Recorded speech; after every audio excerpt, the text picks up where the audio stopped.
શહેરના ગાજરાવાડી સ્થિત મહાલક્ષ્મી મંદિર ખાતે સનાતન ધર્મ સંસ્થા દ્વારા આધ્યાત્મિક કાર્યક્રમ અંતર્ગત આધ્યાત્મિક ગ્રંથોની પ્રદર્શની તેમજ સનાતન ધર્મ મહત્વ વિશેના કાર્યક્રમનું આયોજન કરવામાં આવ્યું।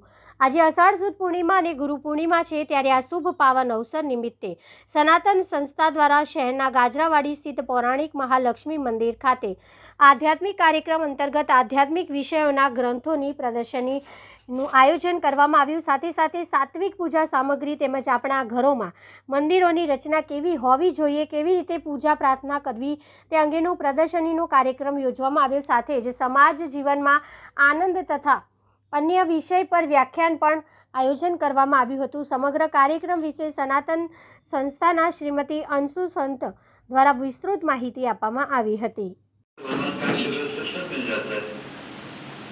महाभारत में आए ना परशुराम को मदद करने के लिए,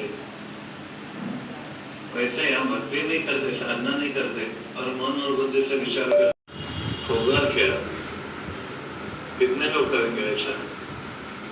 गर्भ का इसको क्या बीमारी है, क्या करना चाहिए, लेकिन हम क्या धर्म बचाने के लिए कोई एक आदमी भी उत्तर नहीं दे पाएगा।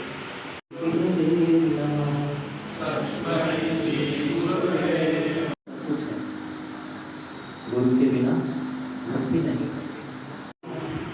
गुरुदेवो महेश्वर। આજે ગુરુ પૂર્ણિમાના નિમિત્તે અહીંયા સનાતન સંસ્થા વતીએ આધ્યાત્મિક કાર્યક્રમનું આયોજન કરવામાં આવ્યું છે। અહીંયા સનાતન સંસ્થા તરફથી વિવિધ આધ્યાત્મિક વિષયો પરના ગ્રંથોની પ્રદર્શની લગાવવામાં આવી છે। તેની સાથે સાથે પૂજા ઉપયોગી જે સાત્વિક ઉત્પાદનો છે અને ઘરમાં આપણા મંદિરમાં ભગવાનની રચના કેવી રીતે હોવી જોઈએ તો એવા પણ પ્રદર્શનીઓનું આયોજન કરવામાં આવ્યું છે।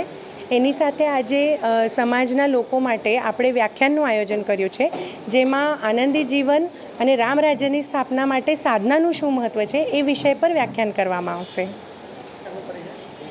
હું શ્રીમતી અંશુ સંત, સનાતન સંસ્થા।